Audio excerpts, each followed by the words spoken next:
I can hardly believe it's been 4 months since we caught up with R.W. Johnson, who is the most popular of our columnists on BizNews.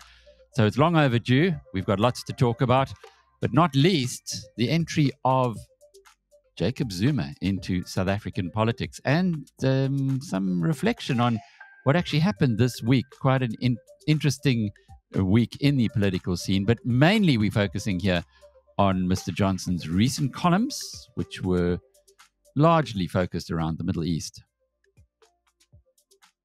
Mr. Johnson, good to be talking with you again. Maybe let's start off with that by-election result from, it's called Abaqos. Oh, okay, I'm not even going to try. Vryheid in KwaZulu-Natal, where Jacob Zuma's new party had its first test of strength, I guess, and it managed to get 20% of the vote. There were only 1,000 people voting, so I suppose it's not really something that you can take too much of a guide from. But Jacob Zuma's entry into the political scene, since we last spoke, that has happened. Is that going to change the elections much? It looks like it might. He's been drawing very big crowds, and if he can just get all the people who come to his meetings to vote, that's already going to be significant, you know. And it may be puzzling to a lot of people, but he clearly has a considerable personal pull, certainly in KwaZulu-Natal.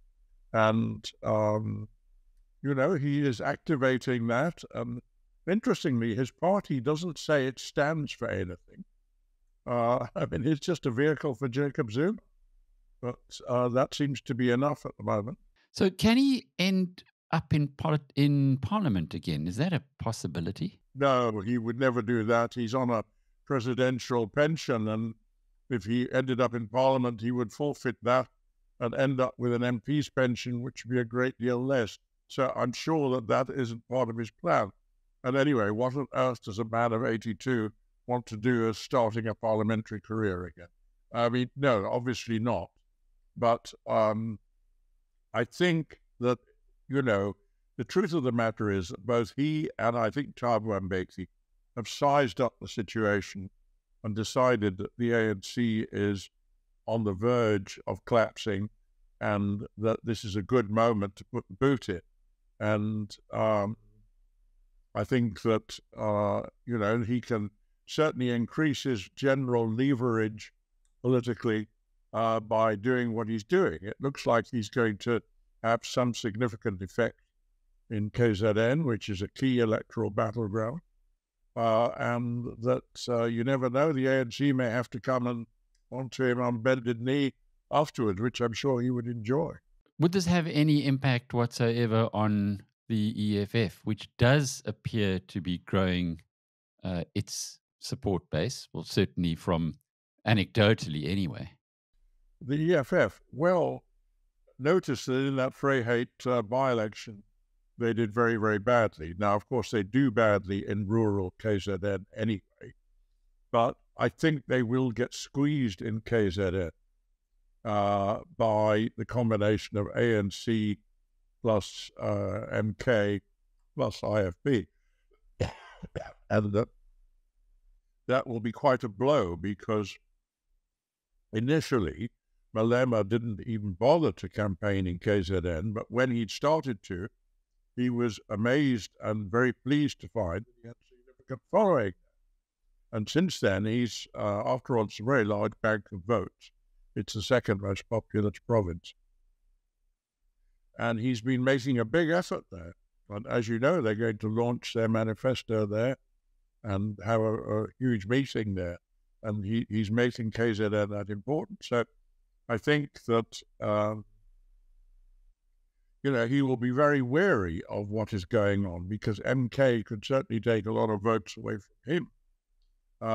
Though I would think that the EFF is never going to do well in rural KZN, but I think that its position could be stronger in and around Durban and also Maritzburg, because the ANC has governed disastrously in both those cities.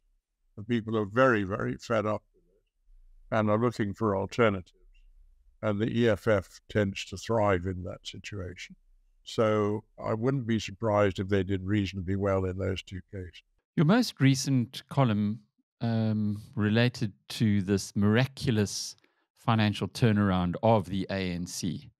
And many people are talking on social media, commenting there, and just generally chatting that it was a quid pro quo for the country's stance on at the international at the ICJ on the Hamas-Israel war. That, however, might not be the case, as you explain in your latest column. Do you want to just take us through that argument? Well, look, it's pure speculation, whichever way you go, because there's absolutely no reason to believe that Iran or Qatar would give the ANC money for that reason. There's no track record of them doing such things. And to be quite frank, the ANC launched into this without, I think, bargaining away with anybody about it. They simply, for their own purposes, wanted to do what they did. It's possible. After all, going to that court is an expensive business. Now, it wouldn't surprise me if they had gone to some wealthy Middle Eastern powers and said, we are thinking of going to this court. Would you be willing to help us with court expenses?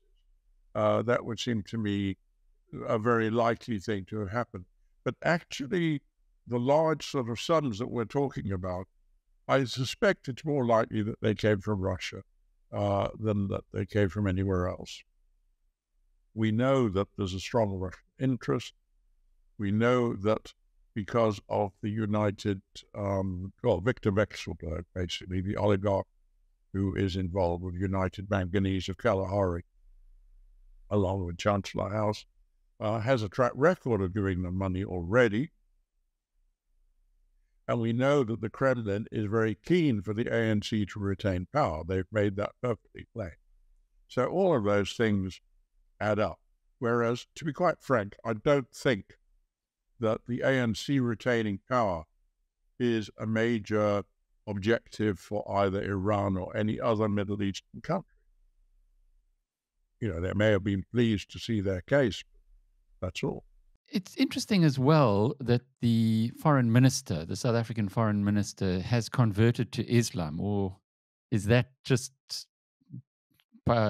talk?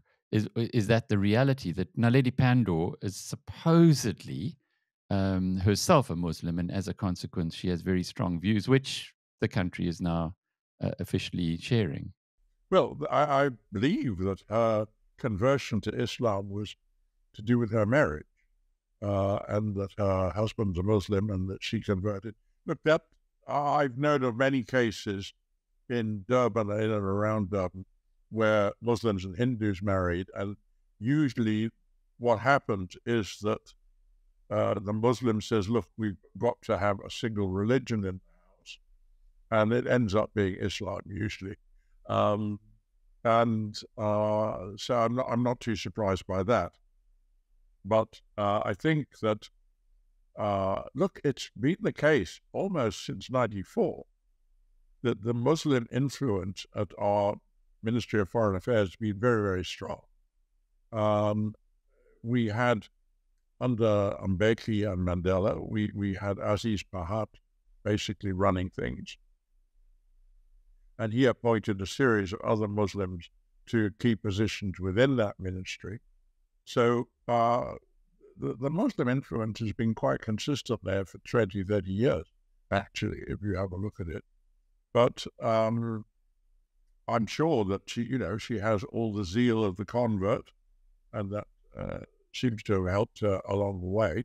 But I think it would have happened without that. I think that, there were reasons of state for what they did, and it certainly seems to have helped them with their election campaign. So, they will feel justified by that alone. Going on to that election campaign, yesterday we had the State of the Nation. I don't know how much attention you pay to that, but generally speaking, it appeared to be almost a campaign speech by Cyril Ramaphosa. What was your reading? Well, it was a campaign speech, and that's exactly what I expected, and I think anyone ought to have expected. I mean, we know that he is in that sort of mode. I think what is striking is we still don't have an election date. If it is May the 22nd, which seems a likely thing, we're still 3 or 4 months away from that. And I think it's worth noticing that, this is a very lengthy campaign, and the ANC have thrown themselves in very hard, very early on. And to that extent, they know that this is a very, very sort of serious and possibly desperate campaign. Or they're giving it all they've got from a long way out. How important is it to be well funded in South Africa for an election? And I guess there, I'm getting back to what you were saying earlier about Russia and the possibility or probability that Russia supported them. Well, I think it is very important, and particularly if you're the ANC or a would-be competitor party with the ANC. Because as we know, ANC campaigning involves lots of food parcels, lots of T-shirts, and lots of basically meals offered at rallies, quite a lot of food parcels, so that the giveaways, as it were, are very considerable. They also very often involve a lot of busing people in from remote areas, and that means hiring coaches and so on. So you spend a lot of money on those sort of things, which are not necessarily part of everyone's election campaign, but they're certainly part of an ANC campaign, and quite apart from state giveaways like extra social grants. It's interesting to read some of the feedback coming out of Vryheid after that election that the EFF had attempted, apparently, to play the same game, food parcels, T-shirts, etc.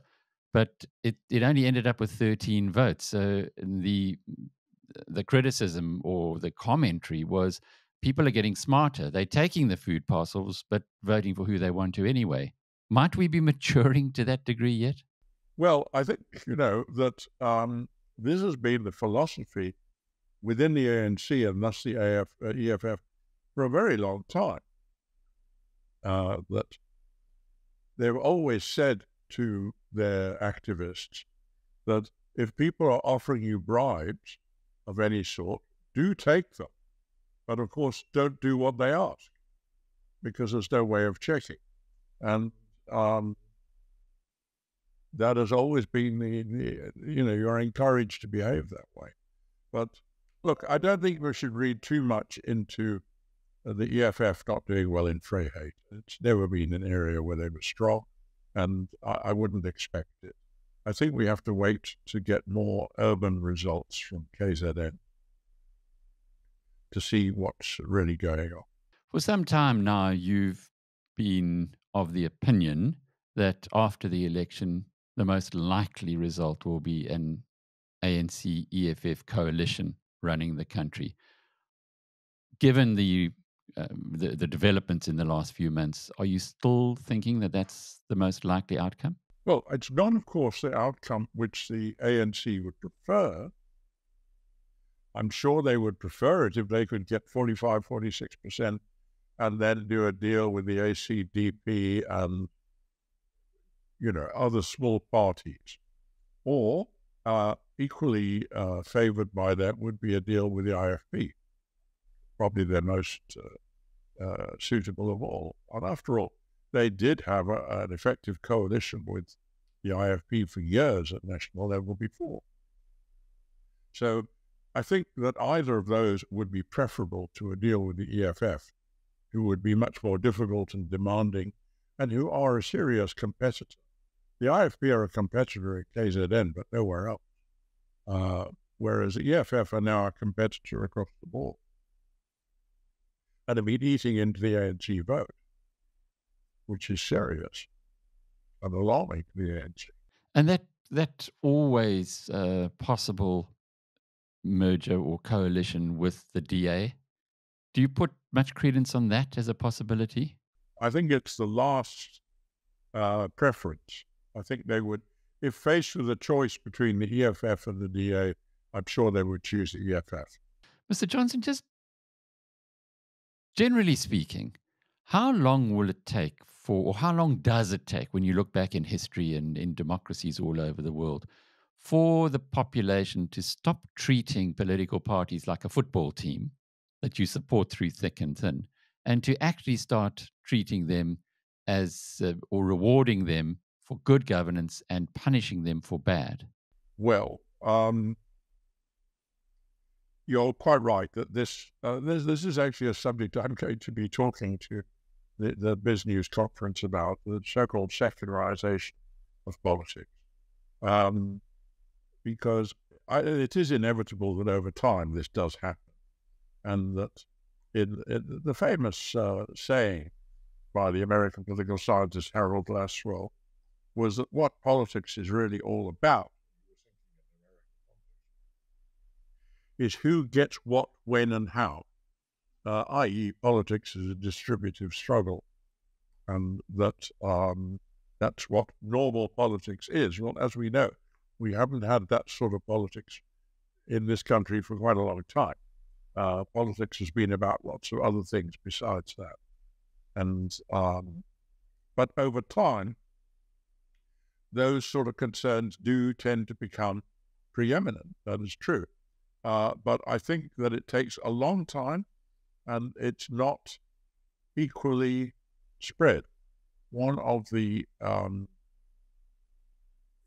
things which I think throughout Africa we have seen is that the secularization of politics, i.e.